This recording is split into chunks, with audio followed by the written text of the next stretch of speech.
Muy bien, recibimos aquí en El Observador TV al señor Freddy Panuzal, él es psiquiatra, jefe del Departamento de Salud Mental de la Asociación Española y exsecretario regional para el Cono Sur de APAL, que es la Asociación Psiquiátrica de América Latina. Freddy, muy buenas tardes, bienvenido, gracias por estar aquí. Gracias a ustedes por la invitación, es un gusto. Bien, recién hablábamos fuera de cámara de que es un tema muy delicado, ¿verdad?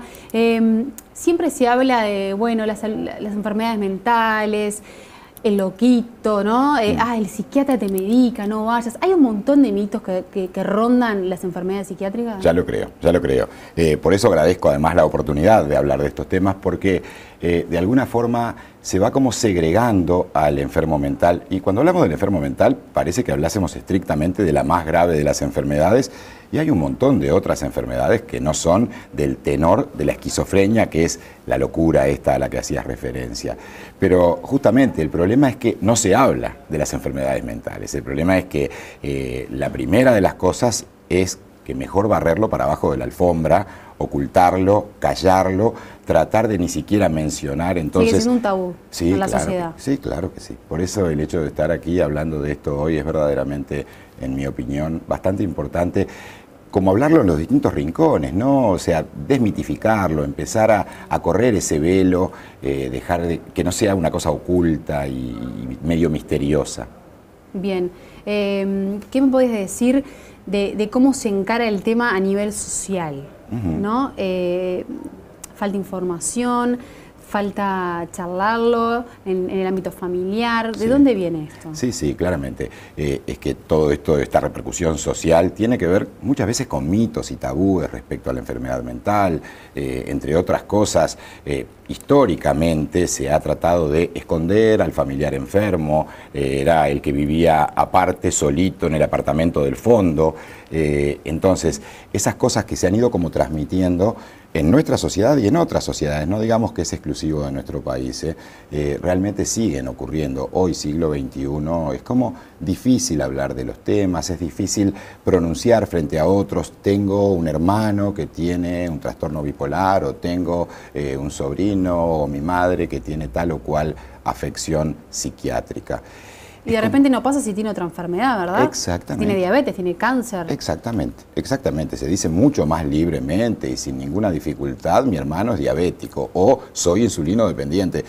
No hay una vergüenza, no se oculta eso, en cambio sí con la enfermedad mental. Y eso no es porque no se termina de entender que es una enfermedad, justamente, que no es un problema de no sé, ¿de qué?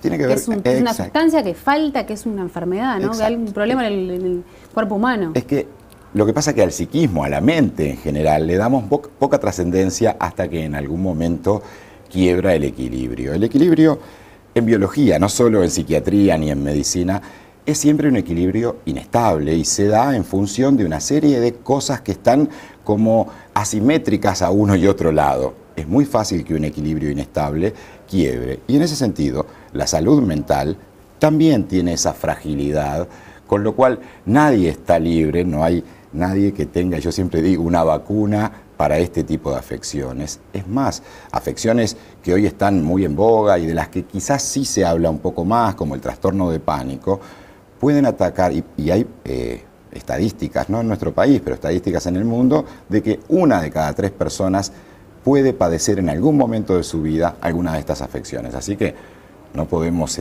hacer la vista gorda y hacer de cuenta de no, a mí no me va a pasar o yo estoy por fuera de eso. Es una manera de protegerse también, ¿no? El hecho de ni hablar del tema, estoy libre o estoy inmune a eso, es una forma de no angustiarse. ¿Cuáles son las enfermedades psiquiátricas que más afectan hoy en día en nuestro país? Bueno, tú hablabas de la locura al principio y no es porque sea la que más afecta, pero sí porque es la que más costos implica para la sociedad en general. Insisto en lo que decía, nuestro país no tiene estadísticas muy acabadas, pero en países donde sí las hay, se sabe que, por ejemplo, para los Estados Unidos, el costo que implica como enfermedad para la salud directamente los pacientes que padecen esquizofrenia, en el año 2010 fue aproximadamente $20 millones, lo cual es una cifra nada menor si pensamos en la economía de la salud. Pero el costo que tiene desde el punto de vista del ausentismo laboral, los costos para la familia, es 4 o 5 veces eso. O sea que estamos hablando ya de 100 millones de dólares en un año en los Estados Unidos solamente para el caso de la esquizofrenia. ¿Y qué ocurre? Son personas que muy probablemente se vayan recluyendo, apartando de sus hábitos, los laborales, los sociales. Entonces es algo en lo que hay que hacer mucho énfasis. Es fundamental trabajar para que no se desinserten de la sociedad. Entonces, desde los dos lados, ¿no?, esta dificultad. Por un lado hablábamos de la dificultad de la sociedad para hablar de estos temas, para incorporarlos a su discurso, y por otro lado la dificultad de estas personas para seguir vinculándose socialmente. Entonces, con mucha facilidad se da esta escisión y quedan recluidos en algún lugar y los demás no hablando ni mencionando siquiera que ellos están allí. Sí, que son enfermedades que afectan a toda la familia, ¿no? Sí, claro. O sea, repercuten en el núcleo entero. Sí, sí, repercuten en toda la familia, sí, y en todo su entorno social más cercano. Y repercuten en la sociedad en general, en definitiva, ¿no? Por ejemplo, 1 de cada 10 pensiones por incapacidad es debido a una esquizofrenia. Si hablamos de... La esquizofrenia es la enfermedad más grave dentro de la psiquiatría, ¿no? Dentro de las enfermedades mentales, la más grave, que además es una enfermedad crónica. Esto implica que al día de hoy no tenemos una cura para la esquizofrenia. Todos son tratamientos que podrán ayudar a que la persona se relacione mejor, y además es una de las cosas que más se busca, el hecho de que esté más vinculada o por más tiempo mejor vinculada, pero no hay algo que sea curativo como sí lo hay en otros padecimientos. Bien, ¿y cuáles son las otras enfermedades que también se presentan más en nuestro país? Bueno, los trastornos de ansiedad son muy habituales. Esto que hablábamos hace un rato, del trastorno de pánico, las crisis de agorafobia. Casi todos los trastornos de ansiedad tienen una prevalencia muchísimo mayor que estas enfermedades tan graves. Por eso, cuando hablamos de la locura, es solamente un porcentaje, una parte, una porción pequeña. Todo lo otro, las depresiones, las situaciones de estrés sostenido que terminan llevando a una depresión en última instancia y que también repercuten no solamente en la forma de vincularse de la persona, sino en su salud en general. Termina habiendo enfermedades orgánicas muchas veces a punto de partida de un cuadro depresivo o de un estrés mantenido. Bien, esas son situaciones que se prestan, ¿no?, para despertar este tipo de enfermedades: el estrés, el mal dormir, el mal alimentarse, el cansancio. Sí, claro, sí, claramente. Sí, sí. El estrés, y sobre todo el estrés sostenido. La persona se va a tratar de amoldar a una situación de estrés y todo su funcionamiento, todo su organismo se pone de manifiesto tratando de superar esa situación. Cuando esa situación, el estresor, es sostenido en el tiempo y se mantiene durante mucho tiempo, termina habiendo repercusiones que pueden ser a nivel emocional, afectivo, pero también pueden ser repercusiones a nivel orgánico. Bien, Freddy, ¿cuándo es necesario que una persona acuda a un profesional, a un psiquiatra? Y de ahí voy también a un punto de que muchas veces se ve menos mal ir a un psicólogo que a un psiquiatra. Sí, ¿En claro. qué punto no tienen que trabajar paralelamente y no quedarse solo con un especialista? Sí, claro, claro. Porque esto del estigma de lo que hablábamos y el cómo la gente va tipificando no solo la enfermedad mental, también a los psiquiatras. No está muy bien visto ir al psiquiatra, si bien en los últimos tiempos y quizás por la vecina orilla, que parece que no, pero influye bastante en nuestro país a través de los medios, creo que en la Argentina ha habido, por lo menos ha habido un poco más de destape en este sentido, se habla más del tema. Entonces algo de eso copiamos, ya deja de estar tan mal visto ir al psiquiatra, pero en general los psiquiatras somos los enfermos de locos. Y no solamente enfermos de locos, médicos de locos, sí. Perdón, no solamente médicos de locos, sino también empastilladores. No vayas al psiquiatra porque te va a medicar o te va a dopar y vas a quedar como una planta, comentábamos hace un rato. La realidad es que por muchos años se ha manejado esto, no solamente en el entorno social, dentro del propio gremio, entre los médicos. Muchas veces pasa de que va ¿Te pasó una eso persona, de sentirte discriminado por tu colega? No yo directamente discriminado por el colega, pero sí a través del paciente. O sea, de que venga un paciente y me diga, sí, yo estuve con la doctora o el doctor fulano de tal, yo le dije que no me sentía bien, que quería ir al psiquiatra, me dijo, no, usted no está tan mal. O sea, eso de usted no está tan mal es un poco, no está tan loca como para ir al psiquiatra, ¿no? Claro. Entonces, lo tenemos bastante prendido esta estigmatización, bueno, de la psiquiatría y cómo la psiquiatría trata a los enfermos mentales y justamente cómo la enfermedad mental, y por eso cuesta hablar de enfermedad mental, parece ser una mala palabra y mejor ni mencionarla. Y no estamos libres, no hay vacuna para eso. Bien, ¿cuándo una persona tiene que ir o es aconsejable que vaya? Vos mencionabas eso Sí. y me parece bastante atinado hablarlo, ¿no? Psiquiatra y psicólogo ineludiblemente trabajamos juntos, y no son sustituibles, son complementarios. Son situaciones diferentes las que atiende uno y otro, pero también se atiende al unísono a una misma situación. ¿Y qué quiero decir con esto? Por ejemplo, en nuestro país, un psicólogo obviamente no podría medicar, por ende, parecería que los psiquiatras somos los que medicamos únicamente. Y sí, en realidad sí, pero no Claro, únicamente pero se estudió medicamos. para eso, se prepararon para... Somos médicos, Claro. esa es la primera de las cosas. Somos médicos, la visión desde donde abordamos al paciente es la visión de un médico que va a específicamente centrarse en aspectos mentales, pero sin desatender a aspectos orgánicos también. De todos modos, muchos psiquiatras no medican, muchos psiquiatras trabajan en aspectos psicoterapéuticos o en aspectos de rehabilitación, y son médicos, son psiquiatras y no necesariamente están con el recetario al lado. Pero estar con el recetario al lado no implica que de toda manera y a como dé lugar vamos a necesariamente estar medicando. Se medicará aquellas circunstancias que lo ameriten. Es más, cada vez más se intenta evitar determinado tipo de fármacos porque se sabe los efectos secundarios que tienen. Los fármacos todos tienen efectos secundarios, no hay uno que vaya como una diana directamente al blanco sin tocar nada alrededor. Necesariamente tienen efectos secundarios. Bueno, cada vez más uno restringe esa receta para que no existan estas repercusiones a otros niveles. Bien, ¿se han dado muchos cambios con relación a los psicofármacos en los últimos años? Sí, en realidad los avances en ese sentido son bastante notorios, por lo menos en la última década, no diría en estos últimos años. En los últimos años no ha habido grandes avances, hablamos de últimos 2, 3 años, pero de hace unos 20, 15 años para acá hubo grandes cambios. Sí. Y en cuanto a los tratamientos alternativos, como por ejemplo el electroshock. Bueno, otro de los tabúes, otro Sí. de los mitos, ¿no? El electroshock es vivido socialmente poco menos que como un método de tortura. Y es un método terapéutico absolutamente válido, muy valioso por otro lado, porque recién yo te mencionaba esto de los efectos secundarios. El electroshock no tiene los efectos secundarios que muchos medicamentos sí tienen. Es verdad que después de una serie de electroconvulsoterapia, que así se llama, puede haber una pérdida de memoria, pero es una pérdida de memoria que es transitoria, que luego se recupera y en general es bastante mejor tolerado. Pero además hay situaciones en las que la electroconvulsoterapia rescata a la persona de morirse. Hay personas que dejan de comer, y no estamos hablando de una anorexia nerviosa, dejan de comer, dejan de tomar agua, entran en una situación que se llama estupor o catatonía, según los casos, en las que está como si fuese una estatua, y en esas situaciones no hay medicación que valga.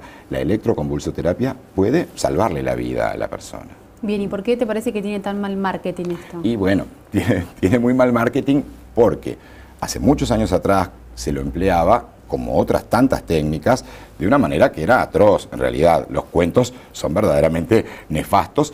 Y no deben ser mentiras, capaz que hay una hipertrofia, capaz que hay cierta exageración, pero debe haber sido así. Se hacía el electroshock con la persona despierta, Sí. no se lo dormía como actualmente, ahora se hace bajo anestesia, con estrictos controles, igual que si se tratase de una operación.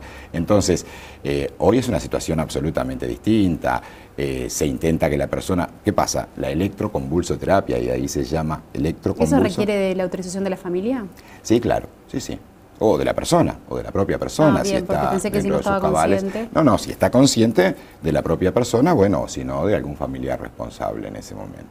Bien, ¿en nuestro país dónde se realizan? ¿En los distintos...? Sí, en distintos centros se puede realizar incluso de manera ambulatoria. Por eso esto Claro. no es aquello que se Sí, hablaba ese lugar... hace tiempo atrás, ahí está en un lugar oscuro, sombrío.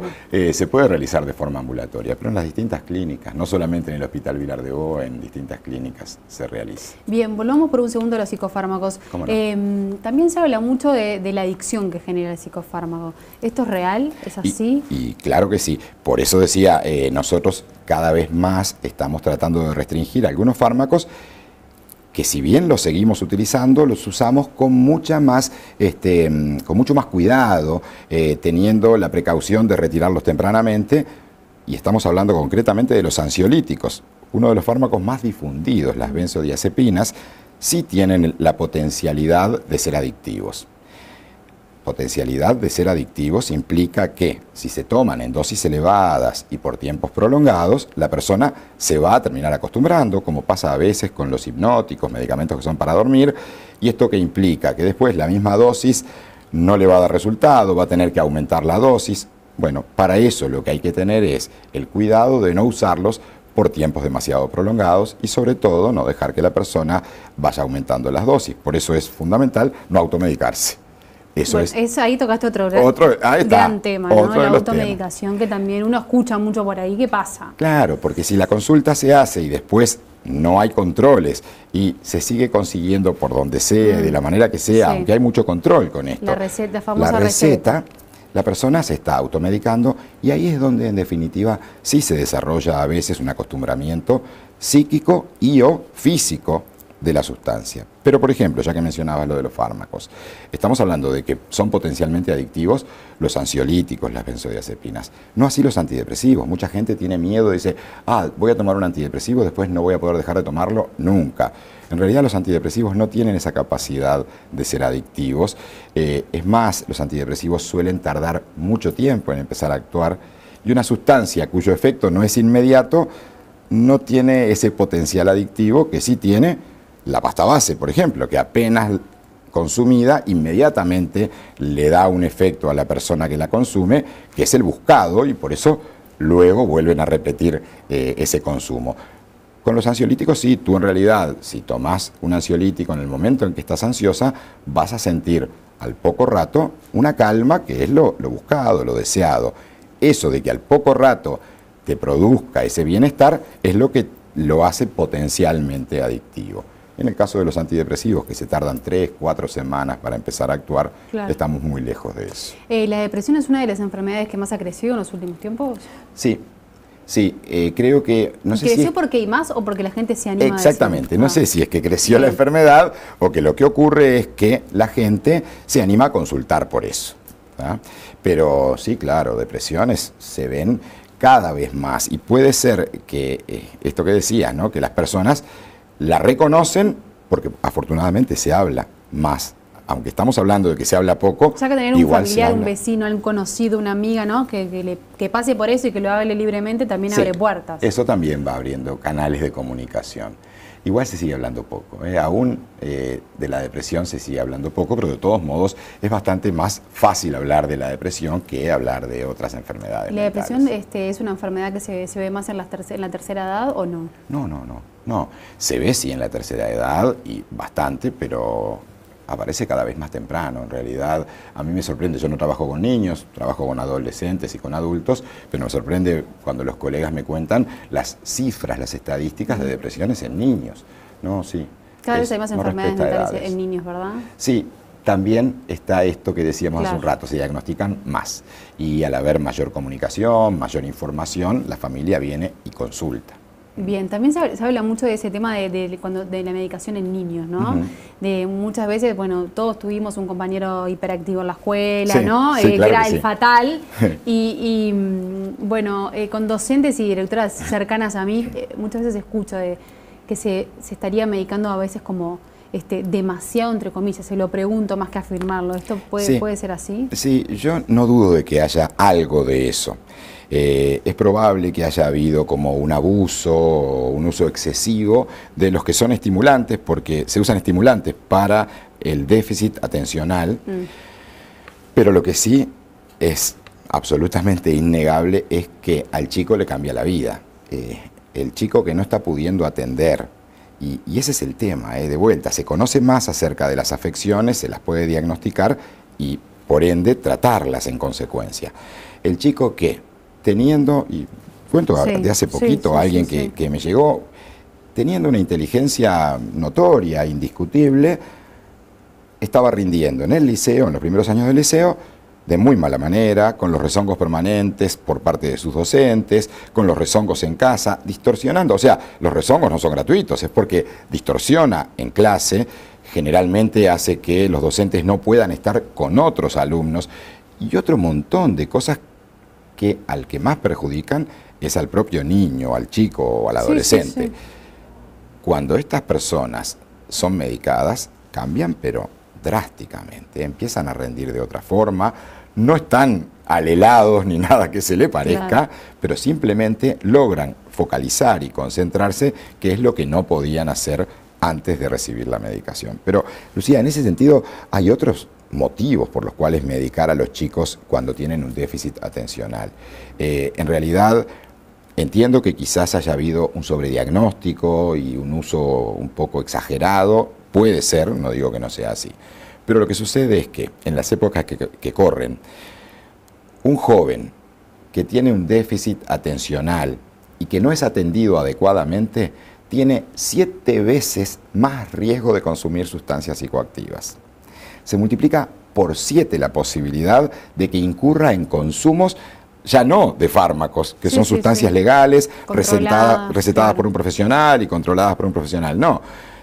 Se multiplica por 7 la posibilidad de que consuma sustancias ilegales. Amén de que tiene muchos más riesgos de, por ejemplo, tener accidentes. Si es un adolescente o un niño y sale en bicicleta y tiene un déficit atencional, tiene muchísimo más riesgo de tener un accidente en el tránsito que un niño que no lo tiene. Y si estuviese medicado, no tendría esos riesgos de caer en un accidente. Y tocaste otro gran tema, ¿no?, que son las adicciones. En los últimos años los departamentos de salud mental de las distintas instituciones se han visto también desbordados un poco por esta situación, ¿no? Sí, claro. Sí, claro que sí.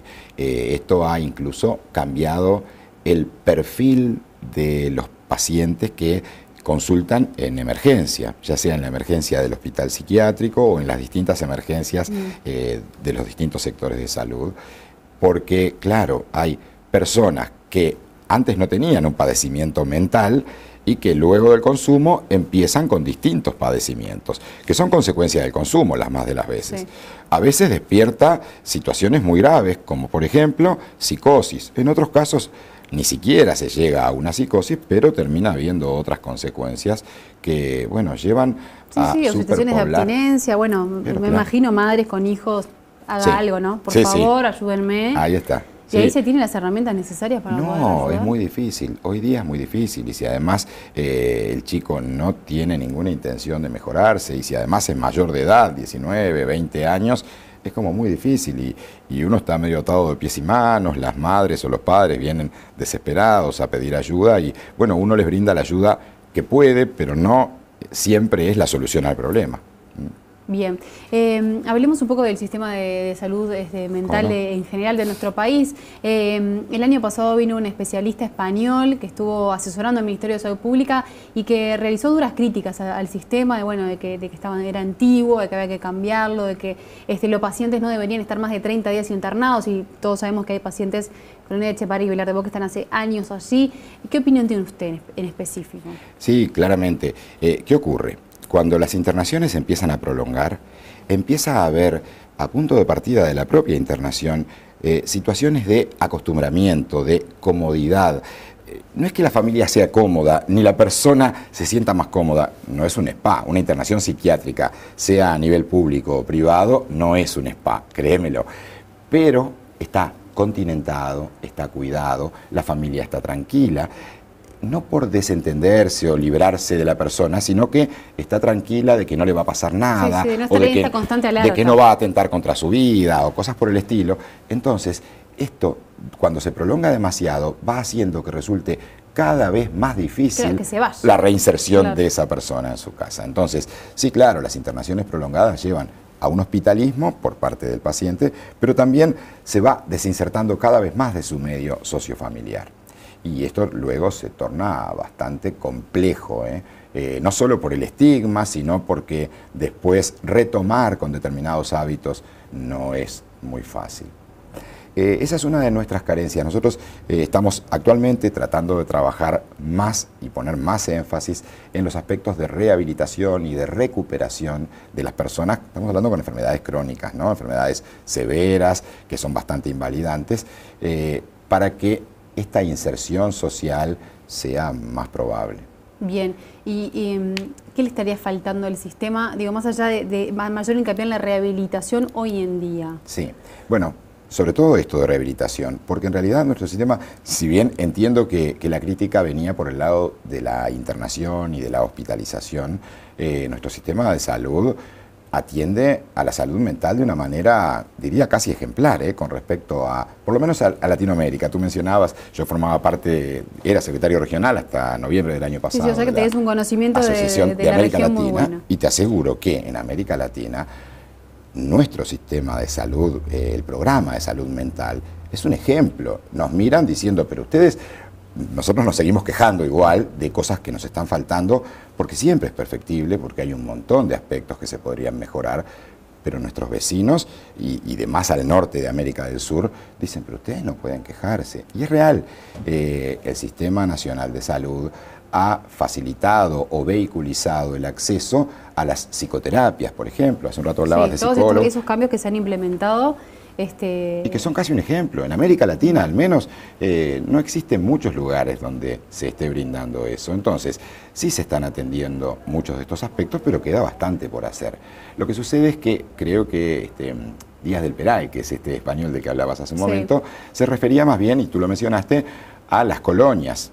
Etxepare, Santín Carlos Rossi y al Hospital Vilar de Bo, que están, sí, es cierto, muy de modé, muy atrás. ¿No están de una manera como paradas en el tiempo? Sí, ¿Uno sí. tiene esa impresión? Sí, sí, sí, en realidad uno ve sobre todo lo edilicio y entra a las salas en cualquiera de estos lugares o los pabellones y parece que se han detenido en el tiempo. En realidad hay pabellones muy nuevos y muy modernos también en las colonias. Sí, pero más allá de la infraestructura en general, ¿no? Sí, el sistema, la forma de trabajo. Sí, sí. Y creo que es por allí por donde él decía. Además, los españoles en ese sentido trabajan mucho estos otros aspectos de la deshospitalización, la reinserción social, la recuperación de la persona hacia otros hábitos que había perdido. Bueno, nosotros estamos justamente en contacto con ellos tratando de modernizar los que son nuestros sistemas de rehabilitación, que todavía queda bastante por hacer en ese sentido. Bien, volviendo a lo que hablábamos al comienzo de la estigmatización, la discriminación, una persona con una enfermedad mental, sea la que sea, puede llevar una vida normal, ¿verdad? Puede ir a trabajar, puede, o sea, no es que la persona con una enfermedad mental se encierra en la casa y bueno. Sí, claro, claramente. El problema es que la tendencia en los pacientes graves, y hablamos sobre todo en los esquizofrénicos, ¿no? que tampoco son tantos, pero bueno, como es la más grave, es la acuciante quizás. Esta tendencia al aislamiento es casi la regla. Hay que tratar de evitar eso, hay que tratar de que no se aíslen e intentar que se mantengan mucho más en contacto, y por eso lo que hablaba de los planes de rehabilitación en el sentido de, por ejemplo, que puedan tener un trabajo que contemple estas dificultades, que se adecue a las posibilidades de descompensación por parte de esa persona, porque la enfermedad es así, es crónica y tiene empujes y remisiones. Va a haber momentos en que aún estando cumpliendo con las indicaciones del médico, tomando la medicación, se enferme y no pueda cumplir con las exigencias laborales. Bueno, que pueda estar inserto en algún lugar en donde esto pueda ser contemplado. Muy bien, Freddy, muchas gracias por haber estado esta tarde aquí en el Observador TV. Sin lugar a duda que queda muchísimo para charlar, es un tema muy amplio, muy interesante, así que bueno, seguramente te recibiremos en otra oportunidad. Cómo no, yo estoy a las órdenes, agradezco nuevamente la invitación. Muchas gracias. Hasta pronto.